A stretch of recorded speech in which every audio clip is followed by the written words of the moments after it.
Right. మొట్టమొదటిగా పరిశుద్ధ ఆత్మదేవునికి నా యొక్క హృదయపూర్వక వందనాలు. చేరి వచ్చిన మీ అందరికీ కూడా ప్రభు అయిన యేసుక్రీస్తు నామములో వందనములు తెలియపరుస్తా ఉంటున్నాను. హల్లెలూయా, హల్లెలూయా, హల్లెలూయా. కొరింథీయులకు రాసిన మొదటి పత్రిక, అపోస్తలుడైన పౌలు కొరింథీయులకు రాసిన మొదటి పత్రిక 1వ అధ్యాయము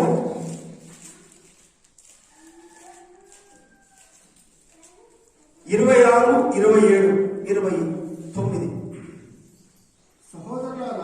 సహోదరులారా, మిమ్మును పిలిచిన పిలుపును చూడుడి.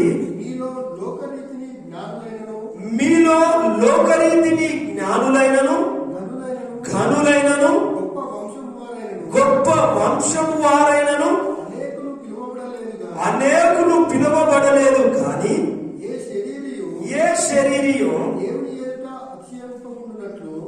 దేవుని ఎదుట అతిశయింపకుండునట్లు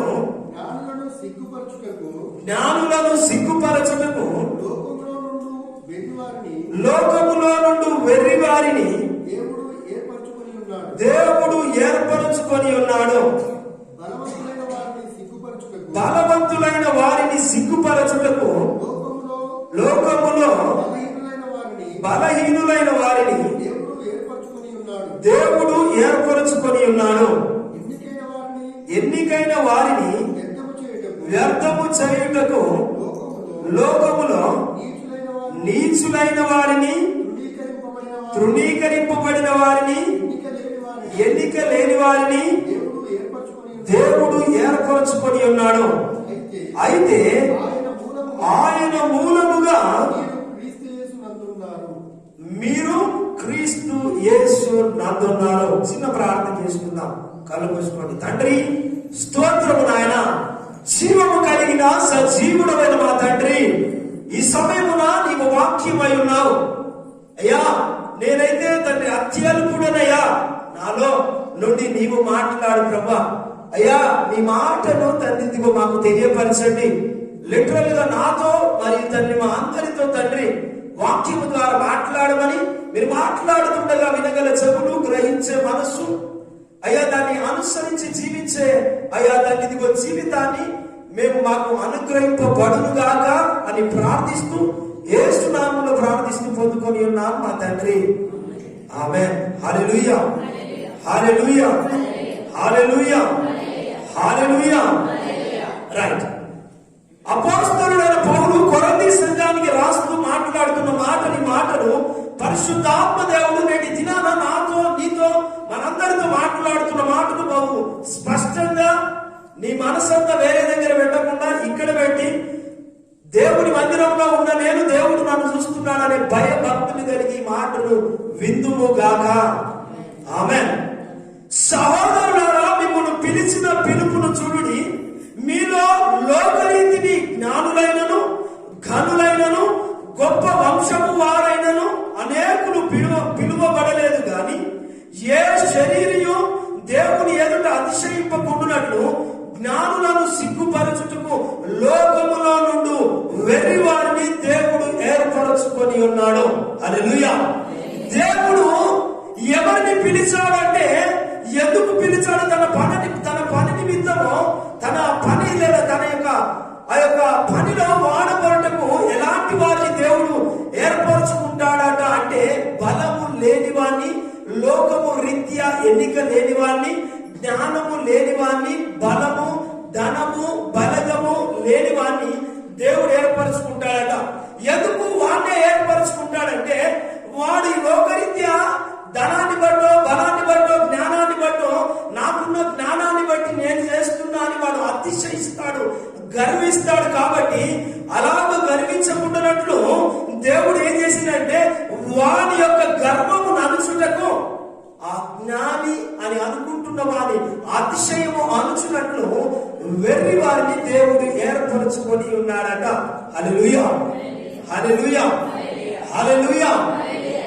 అపోస్తలుడు అనబడిన ఆ 12 మంది శిష్యులు, యేసు క్రీస్తు ప్రభు ఏర్పరచుకున్న ఆ 12 మంది శిష్యుల్లో కూడా ఏమాత్రము జ్ఞానము లేదు, ఏమాత్రము విద్య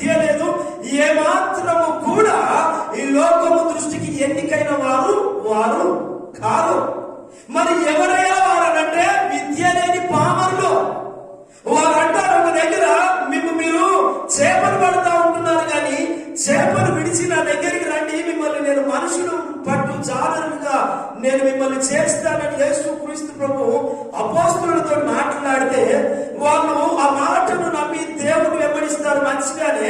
కానీ ఆయా సందర్భాల్లో మత్తయి సువార్త 10వ అధ్యాయము, మార్కు సువార్త, యోహాను సువార్త, లూకా ఆ యొక్క సువార్తల్లో మనం చూస్తున్నట్లయితే మేము ఏ విధంగా వెళ్ళి సువార్త ప్రకటించాలయ్యా అని మాట్లాడుతూ ఉంటే భయపడుతూ ఉంటారు. ఎందుకంటే మా దగ్గర చదువు లేదు, మా దగ్గర జ్ఞానము లేదు, మా దగ్గర మేము ఎన్నికైన వారు కాదు, మమ్మల్ని ఎవరు చూస్తారు, మా మాట ఎవరు వింటారు అని ఆయా రకాలుగా యేసుక్రీస్తు ప్రభువుని అడిగినప్పుడు మత్తయి సువార్త 10:20లో కానీ ఆయా సందర్భాల్లో మాట్లాడున్నది మీరు కాదు కానీ మీలో ఉన్న నా తండ్రి ఆత్మ మాట్లాడుతుంది అని దేవుడు తెలియపరుస్తూ ఉంటాడు.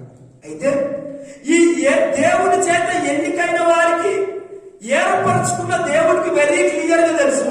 అపోస్తలులు అనబడిన ఆ శిష్యులందరినీ నేను మనుషుల చేత ఏర్పరచబడిన వాడిని కాదు, ఏదో సంఘ పెద్దలో సంఘ నాయకులో లేదా గ్రామంలో ఉన్న వారి పెద్దలు నన్ను నిలబెట్టి నాకు బుద్ధి చెప్పమని చెప్పలే కానీ ఏకంగా దేవుడే నిలబెట్టి నా పక్షాన నా ప్రతినిధిగా నిలవబడమన్నాడని అపోస్తలులు మొత్తం వారికి తెలుసు. లేదా ఆయన ఇల్లంతటిలో నమ్మకమైన మోషేను ఏర్పరచుకున్న దేవుడు మోషేకి తెలుసు నన్ను పిలిచింది దేవుడు మనుషులు కాదని. దేవుడికి హృదయానుసారమైన దావీదుకు తెలుసు నన్ను ఏర్పరచుకున్నది దేవుడు మనుషులు కాదని.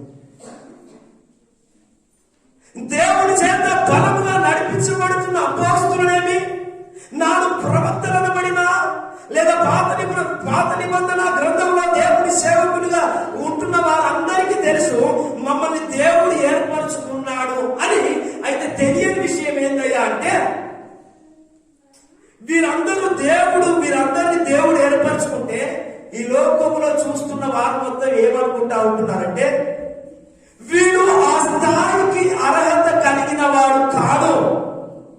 ఎందుకు అర్హత కలిగిన వాడు కాడు అని అంటే దేవుడేమో నా పని చేసేందుకు వీడు అర్హుడని దేవుడు ముద్రిస్తే ఈ లోకరీత్యా జ్ఞానులై ఈ లోకరీత్యా పేరు కలిగి ఈ లోకరీత్యా నడిపించబడుతున్న వారు సర్టిఫై చేస్తా ఉంటున్నారు.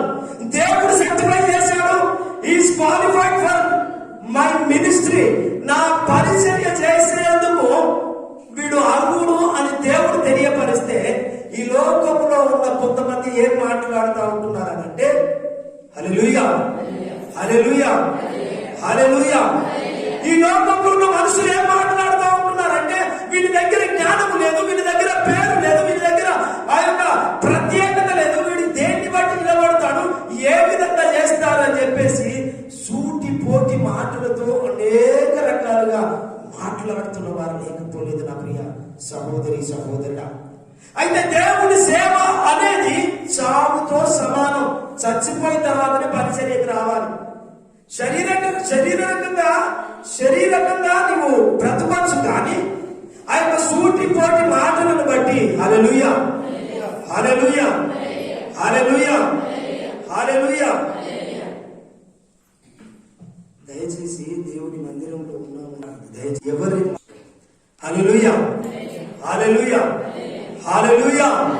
రైట్, ఇక్కడ దేవుడి చేత ఏర్పాటైన ఇర్మియా, ఒకసారి ఇర్మియా గ్రంథాన్ని మనం చూసినట్లయితే ఇర్మియా గ్రంథం 1వ అధ్యాయము చాలా జాగ్రత్తగా ఈరోజు దేవుని మాటలు విన్నవారమై కాక దాన్ని పాటించే వారమై ఉందుము గాక. ఇర్మియా గ్రంథము 1వ అధ్యాయము 4వ వచనం. యెహోవా వాక్కు నాకు ప్రత్యక్షమై ఈనాడు సెలవిచ్చెను.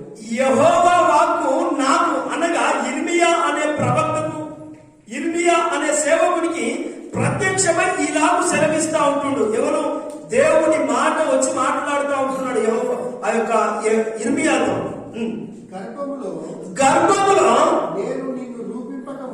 నేను నిన్ను రూపింపక మునిపే నిన్నెరిగితిని, నీవు గర్భము నుండి బయలుపడక మునిపే నేను నిన్ను ప్రతిష్ఠించితిని, జనములకు ప్రవక్తగా నిన్ను నియమించితిని. అందుకు అయ్యో ప్రభువకు యెహోవా చింతకించుము, నేను బాలుడనే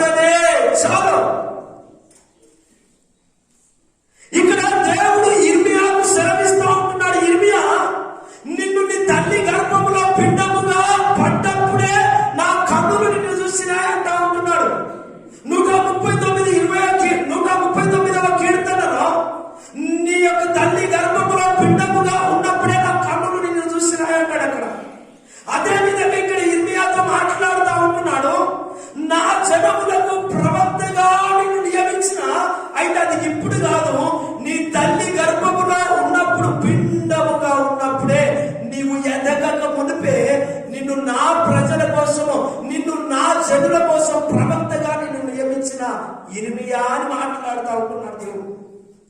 అయితే ఈ దేవుడు ఇర్మియాను ప్రేమించి ఇర్మియాను ఏర్పరచుకుంటే ఈ ఇర్మియా ఏమని తిరిగి సమాధానం చెప్తా ఉంటున్నాడంటే, తండ్రి నువ్వు భూమికి ఆకాశములను సృష్టికర్తమైన దేవుడు భూమిని ఆకాశమును నోటి మాటతో సృష్టించి సర్వమును సృష్టించిన సృష్టికర్తవు నీవు నన్ను ఏర్పరచుకోవడం ఏంది? నేను ప్రభుత్వానికి కాదు పనిచేసేది, నేను నా పర్సనల్ కాదు, నా కుటుంబానికి కాదు, నేను సర్వ సృష్టికర్త అయిన దేవుడికి పని చేస్తానని సంతోషించకుండా ఆయన ఏమంటా ఉంటున్నాడనంటే, అయ్యో ప్రభువకు యెహోవా, నేను బాలుడనయ్యా, నేను చిన్నవాడినయ్యా, నువ్వు చిన్నోడివరా, నువ్వు మా కట్ల ముంగట పుట్టి మాకు చెప్తావా? మా కట్ల ముంగట నువ్వు నిలబడతావా? నీకెంత వయసు ఉందిరా? నా అనుభవం కాదు నీ వయసు. నేను ఎక్కడ ఊర్లు రాజ్యాలు తిరిగి ఆయా రకాలుగా మాట్లాడి 10 మందిలో మెప్పించుకుంటూ ఒప్పించుకుంటూ తిరిగిన వాడిని, నడిచిన వాడిని, నువ్వు నాకు బుద్ధి చెబుతావురా అని మాట్లాడుతున్న వారు లేకపోలేదు. అయితే నేను నిలబడితే అందరు ఇట్లా అంటారయ్యా, నీకు ఏం బలం ఉందిరా, నీకెంత అనుభవం ఉందిరా, నువ్వు ఎక్కడ నిలబడి మాట్లాడగలుగుతావు, నువ్వేం చేయగలుగుతావురా అని ఈ ఇర్మియాలో ఒక ఆలోచన, సందేహం అనేది వచ్చింది. వచ్చి అంటా ఉంటున్నాడు ఏమనంటే, అయ్యా నువ్వు చెప్పడానికి మంచిగా ఉంది, నువ్వు చెప్పడానికి నా తల్లి గర్భంలో పిండముగా ఉన్నప్పుడే నీ కళ్ళు నన్ను చూసినాయి, నువ్వు నన్ను నిర్మించుకున్నావు లేదా నువ్వు నన్ను నియమించుకున్నావు అని నువ్వు చెప్తా ఉంటున్నావు, మంచిదే. కానీ నేను నిలబడితే నా మాట ఎవరినరు, వినకపోవడం సంగతి పక్కకు పెడితే ఇంకా అపహసిస్తారు, వెలివేస్తారు, గేలి చేస్తారయ్యా అని అక్కడ ఇర్మియా మొత్తం కింద మాట్లాడుతూ ఉంటే కనబడతా ఉంటే, కానీ దేవుడు ఏమంటా ఉంటున్నాడంటే, బిడ్డ నీ నోరు తెరువు, నీ నోటిలో నా మాట ఉంచుతానంటాడు.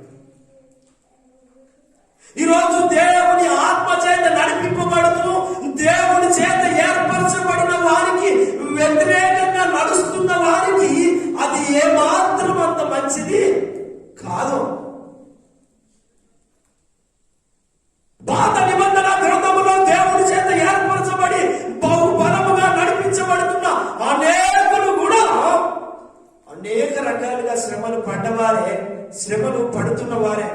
ఒకసారి మనము మోషే జీవితాన్ని ఆలోచన చేసినట్లయితే, మోషే నత్తివాడు, మాట్లాడేందుకు నోటి మాంద్యము కలిగిన వాడు, ఆయనకు మాట్లాడేందుకు మాట రాదు, నత్తి మాట్లాడేవాడు ఈ మోషే. ఈ మోషలో దేవునికి కావాల్సింది ఏంటి అంటే, నువ్వు నా ప్రజల కోసము, నా కోసము నా ప్రజల్ని ఐగుప్తు దేశంలో నుంచి ఆ బానిసత్వంలో మగ్గిపోతూ ఆ భయంకరమైన ఆ యొక్క ఐగుప్తు ఆ యొక్క వారి ప్రాంతాలలో వారి చేతుల్లో బిక్కు కొట్టుమిట్టాడుతున్న నా ప్రజల్ని నువ్వు విడిపించాలి మోషే అని దేవుడు ఏర్పరచుకుంటే, దేవుడితో మోషే ఏమంటున్నాడంటే, నేను నోటి మాంద్యం కలిగిన వాడనయ్యా అని మాట్లాడుతూ ఉంటాడు. కానీ దేవుడు తన అన్న అయిన ఆరోగ్యాన్ని తోడించి పంపిస్తా ఉంటాడు. అదేవిధంగా దావీదును కూడా చూసుకున్నట్లయితే, దావీదును కూడా వాస్తవానికి దావీదు యెష్షై కుమారుడు 8 మంది, 8లో దావీదు 7వ వాడు. ఈ 7వ వాడిలో ఈ యొక్క సమూయేలును దేవుడు మాట్లాడి, దావీదుకు ముందు సౌలు అనే రాజు ఉంటాడు, ఆ రాజు దేవుడికి వ్యతిరేకంగా నడవడాన్ని బట్టి దేవుడు ఆ సౌలు మీద నుంచి తన ఆత్మను తీసివేసి ఆ యొక్క దావీదు మీదకి వెళ్లే ముందు సమూయేలు అనే ప్రవక్తను పిలిచి, సమూయేలా, నీవు దావీదు అనే ఆ యొక్క యెష్షై కుమారులో ఒకరిని నువ్వు అభిషేకించుకో, నా కోసం నా ప్రజల్ని పరిపాలించమని మాట్లాడుతూ ఉంటుంటే, అక్కడ ఒకసారి మొదటి సమూయేలు గ్రంథము 17వ అధ్యాయము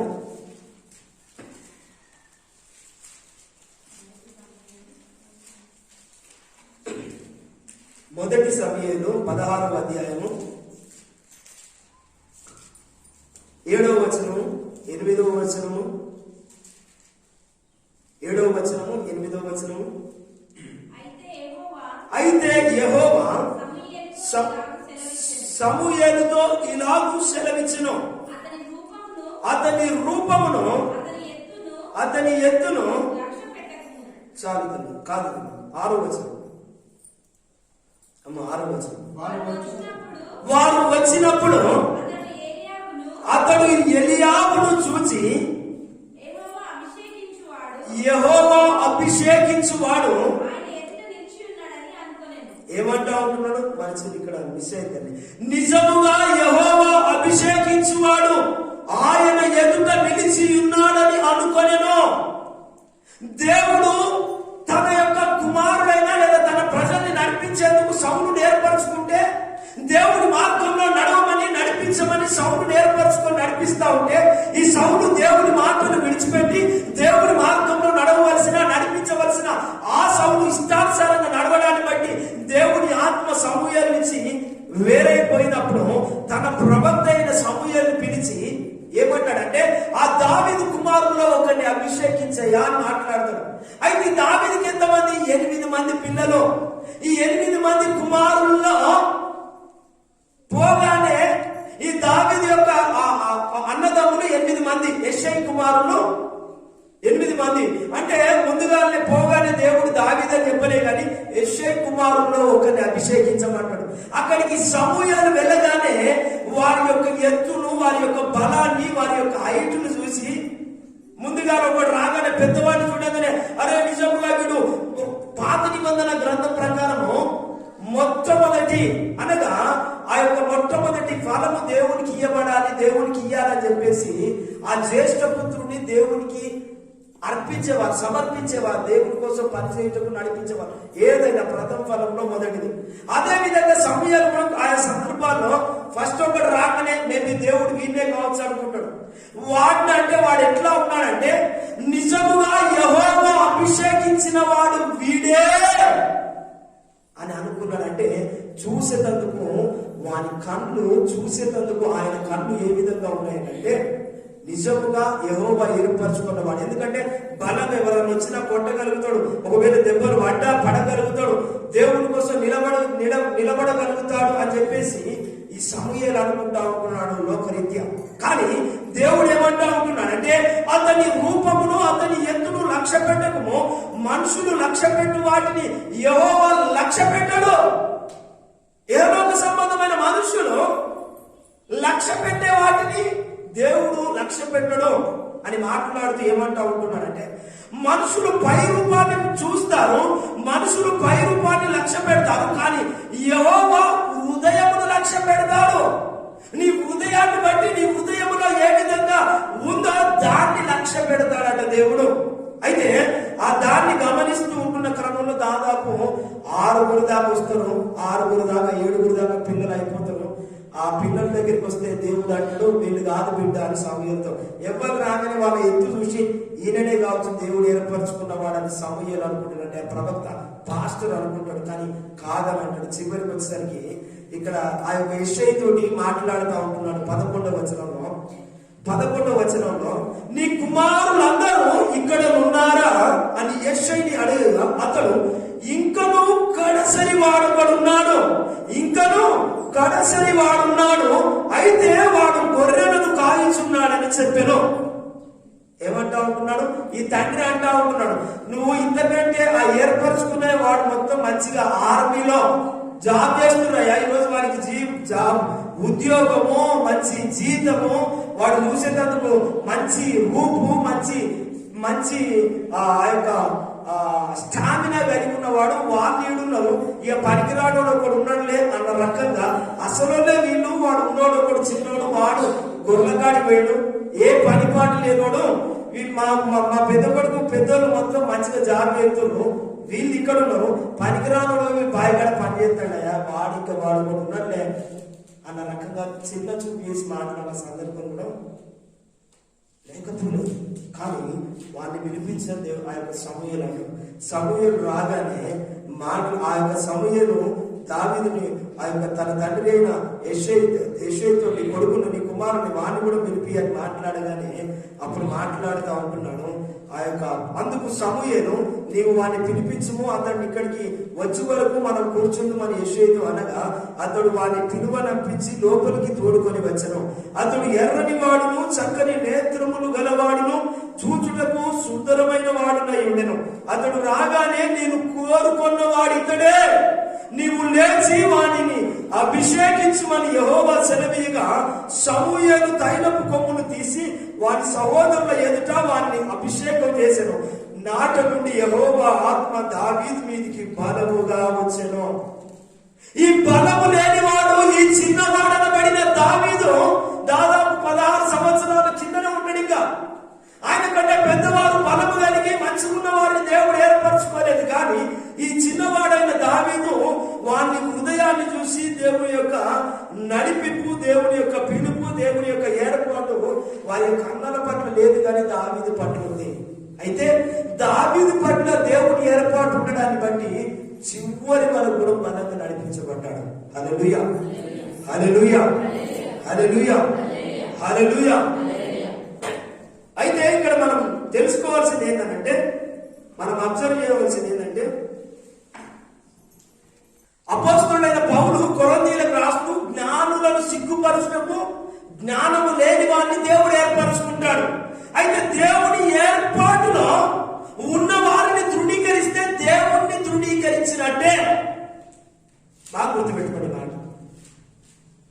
నీవు నా కళ్ళ ముంగట పుట్టినోనివి, నువ్వు నా కళ్ళ ముంగట నడిచినోనివి, ఇప్పుడు నన్ను నడిపించేంత పెద్దోనివి అయినవా అనే మాటలు మాట్లాడితే నువ్వు నాకు వ్యతిరేకంగా మాట్లాడినట్టు కాదు. ఏకంగా నన్ను సృజించిన లేదా నన్ను ఏర్పరుచుకున్న దేవునికి వ్యతిరేకంగా మాట్లాడి దాంతో సమానం. దేవునికి నీ పిల్లలు నీకు వ్యతిరేకంగా మాట్లాడితే, నీకు మతపడి మాట్లాడితే, అరే నువ్వు చేసేది తప్పురా అని అంటా ఉంటున్నావు. అది ఎంత సత్యమో, దేవుని చేత ఏర్పాటు దేవుని మార్గంలో నడుస్తూ నడిపిస్తున్న వాడిని ఎదురుపడి మనోడేలే అన్న రకంగా నువ్వు మాట్లాడితే దేవుణ్ణి తృణీకరించినట్టే, దేవుణ్ణి వ్యతిరేకించినట్టే నా ప్రియ సహోదరి సహోదరుడా. అయితే దేవుని చేత బహుబలముగా నడిపించబడుతున్న మోషే జీవితంలో మోషేను దేవుడు ఏర్పరచుకొని ఇశ్రాయేలీయులు అనబడిన నా పిల్లలు ఐగుప్తు దేశంలో బానిసలుగా ఉన్నారు, వాళ్ళని విడిపించాలి మోషే అంటే, ఓకే తండ్రి నేను వస్తానని మోషే దేవుని మాటకు లోబడి నడుస్తూ ఉంటున్న క్రమంలో ఏం జరుగుతూ ఉన్నదంటే, తన యొక్క కుటుంబీకులే వ్యతిరేకంగా మాట్లాడతారు. అప్పుడు ఏం జరుగుతుంది? దేవుడి సేవకుడికి వ్యతిరేకంగా మాట్లాడితే దేవుడి సేవకుడు ఊరుకున్న దేవుడు ఏం చేస్తాడో ఒకసారి మనం చదువుకుందాం. సంఖ్యాకాండము 12వ అధ్యాయము 1-2 వచనాలు. మోషే కూషు దేశపు స్త్రీని పెళ్లి చేసుకొని ఉండేను కనుక అతడు పెళ్లి చేసుకొని ఆ స్త్రీని బట్టి మిరియాము అహరోనులు అతనికి విరోధముగా మాట్లాడిరి. వారు చాలా జాగ్రత్తగా వినాలి. వారు మోషే చేత మాత్రమే యెహోవా పలికించిన ఆయన మా చేతను పలికింపలేదా అని చెప్పుకొనగా యెహోవా ఆ మాట వినెను. చాలు. దేవుడి చేత ఏర్పాటై దేవుడి చేత నడిపించబడుతున్న మోషే ఎక్కడ పాయింట్ దొరుకుతుందా, ఎక్కడ సందు దొరుకుతుందా, ఎక్కడ పట్టుకొని ఎక్కడ దొరికితే ఎప్పుడు ఏం చేద్దామని చూస్తున్న వారు లేకపోలేదు మోషేను బట్టి.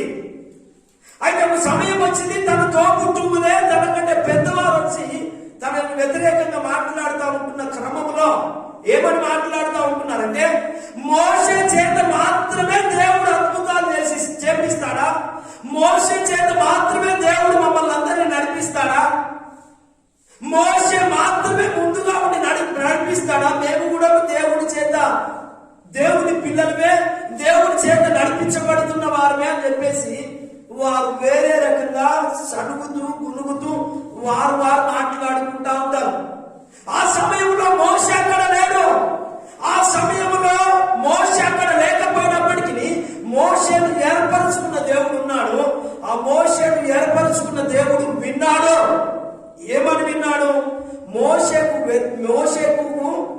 మోషేకు వ్యతిరేకంగా ఇదొక టాక్ అనేది లేస్తుంది. మోషేకు వ్యతిరేకంగా మాటలు అనేది వస్తుందని చూసి ఆయన విన్నాడట. ఆయన విని ఏమంటా ఉంటున్నాడంటే, ఆ మాట విని, మోషే భూమి మీద ఉన్న వారందరిలో మిక్కిలి సాత్వికుడు. మోషేకు దేవుడిచ్చిన సర్టిఫికెట్ ఏంటంటే మిక్కిలి సాత్వికుడు అని చెప్పేసి మాట్లాడుతూ ఉంటున్నాడు.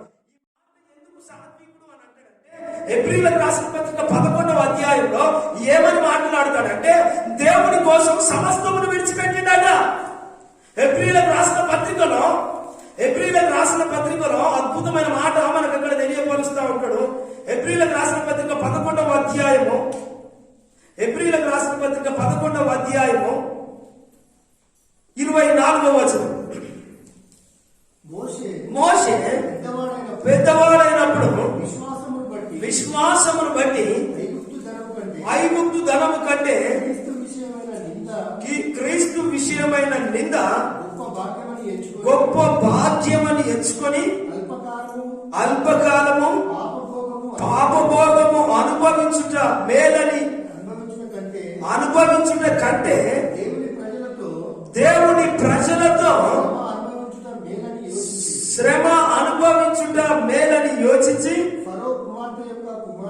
ఫరో కుమార్తె యొక్క కుమారుడని అనిపించుకొనుటకు ఒప్పుకొనలేదు. ఏదైనా అతడు ప్రతిఫలముగా కలగబోవు బహుమానమునందు దృష్టి ఉంచదు. చాలు. మోషే అక్కడికి రావడానికి ముందు లగ్జరీ లైఫ్ ని త్యాగం చేసినాడు. మోషే అక్కడికి రావడానికి ముందు తనకున్న భోగాలు, తనకున్న ఆ యొక్క లగ్జరీ లైఫ్ మంచిగా ఎవరున్నారు అక్కడ తీసుకురండి అనంటే ఏదంటే అది దగ్గరికి వచ్చి ఉండే పరిస్థితిని మొత్తం విడిచిపెట్టినాడు. మోషే దేవుని సేవ చేయాలని, దేవుని పని చేయాలని, తన ప్రజలతో శ్రమను అనుభవించాలని ఆ యొక్క కష్టాన్ని కొని తెచ్చుకున్నాడు. తనకున్న సుఖాన్ని త్యాగం చేసి ఏమని, తనకున్న సుఖాన్ని ఫరో రాజు యొక్క కుమార్తెకు కుమారుడని అనిపించుకొనక దేవుని ప్రజలతో శ్రమను అనుభవించడం మేలని ఇక్కడికి వచ్చినాడు. ఎంతగానో త్యాగం చేసుకొని దేవుని పని చేసేందుకు ఇక్కడికి వచ్చి ఇక్కడ నిలబడితే ఆయన జీవితాన్ని, ఆయన ఆలోచనను, ఆయన సంతోషాన్ని మొత్తం తప్పుకొని దేవుని పని చేసేందుకు ఇక్కడ నిలబడితే ఆయనకు వచ్చే బిరుదేంటంటే, నువ్వే నడిపిస్తావా మోషే? మా దగ్గర బలము లేదా, మా దగ్గర జ్ఞానము లేదా, మేము నడిపించగలుగుతాం, మాకు ఆలోచన ఉంది, మాకు పలుకుబడి ఉందయ్యా అని వ్యతిరేకంగా మాట్లాడుతూ ఉంటున్నారు. వ్యతిరేకంగా మాట్లాడుతూ ఉంటున్న క్రమంలో దేవుడు వింటా ఉంటున్నాడు. దేవుడు వినేమంటాడనంటే అక్కడ దేవుడు విని ఏం మాట్లాడుతూ ఉంటున్నాడనంటే, ఒక్కసారి చదువుకుందాం. అప్పుడు వాళ్ళని రమ్మని అంటాడు. అదంతా చదువుకుంటూ లేడైతే కదా. వారందరినీ కూడా అహరోను మిర్యాము, ఈ అహరోను మిర్యాము ఎవరంటే మోషేకు తోడబుట్టిన అక్క అన్న. ఈ చిన్నవాడే మోషే, చిన్నవాడే దావీదు అందరికంటే చిన్నవాడే, యోసేపు అందరికంటే 11 వాడు చిన్నవాడే. దేవుడు ఏర్పరచుకున్న వారు మొత్తం చిన్నవారు. వారిలో ఏదో లోపం ఉన్నప్పటికీ దేవుడు బలంగా నడిపించుకున్నాడు. అయితే ఈ మాటలు ఆయన గురించి వ్యతిరేకంగా మాట్లాడినప్పుడు వాళ్ళని ఇక్కడికి పిలిచాడు.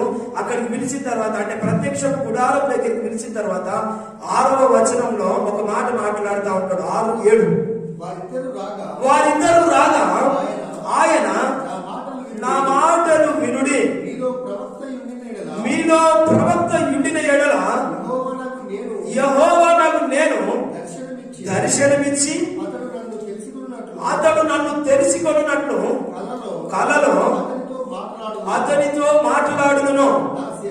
నా సేవకుడైన మోషే అట్టివాడు కాడు.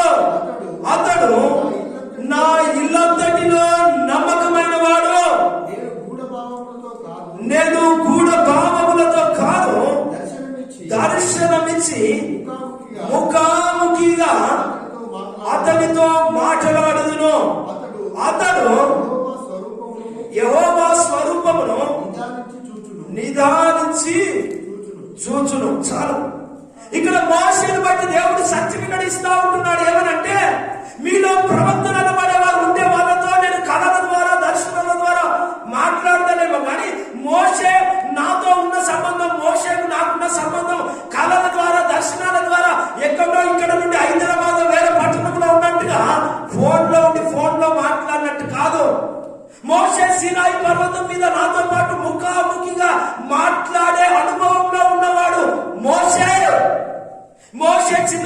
మీకు చిన్నవాడిగానే కనబడతా ఉంటున్నాడు కావచ్చు ఈ మోషే, మీకు మన మధ్యలో ఉన్నవాడిగానే కనబడతా ఉంటున్నవాడు కావచ్చు ఈ మోషే, మీకు ప్రవక్తలలో ఒకరి వల్ల కనబడతా ఉంటున్నాడు, పాస్టర్లలో వీడొక పాస్టర్లను అనుకుంటా ఉంటున్నావు. కానీ నేను ఏర్పరచుకున్నవాడు వారిలో ఇతడు ప్రథముడు, వారిలో ఇతడు ప్రాముఖ్యుడు, ఆ గుంపులో ఇతడు ప్రత్యేకించబడిన వాడు.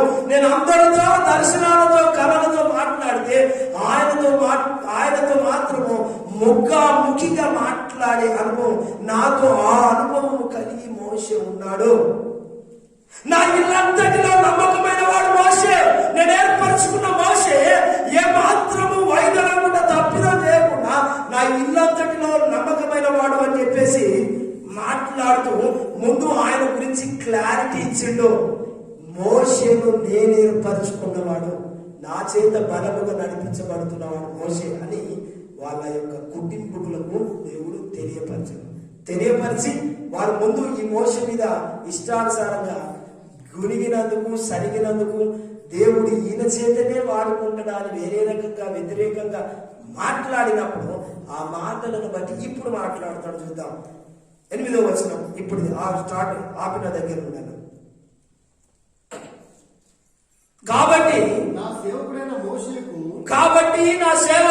మోషేకు విరోధముగా మాట్లాడుటకు మీరేల భయపడలేదని మోషేను బట్టి తన కుటుంబ సభ్యులతో మాట్లాడుతూ ఉంటున్నాడు. నువ్వు అనుకుంటున్నావు నా కుటుంబ సభ్యులని, కానీ నా చేత నేను ఏర్పరచుకున్నవాడు నా సేవకుడైన మోషే అతనికి వ్యతిరేకంగా నిలబడేందుకు, అతనికి వ్యతిరేకంగా మాట్లాడేందుకు, అతనికి వ్యతిరేకంగా ఒక గుంపును కట్టి మీదికి పంపేందుకు నీవు ఎందుకు భయపడరాదు అని దేవుడు వారితో ఒక్క మాట మాట్లాడాడు. అంతే అమ్మా, ఏం చేయలేదు. ఎందుకు భయపడలేదని ఒకటే మాట అన్నాడు. అనగానే యెహోవా కోపము వారి మీద రగులు కొనగా ఆయన వెళ్ళిపోయాడు. ఇట్లా కోప్పడ్డాడు, వెళ్ళిపోయాడు.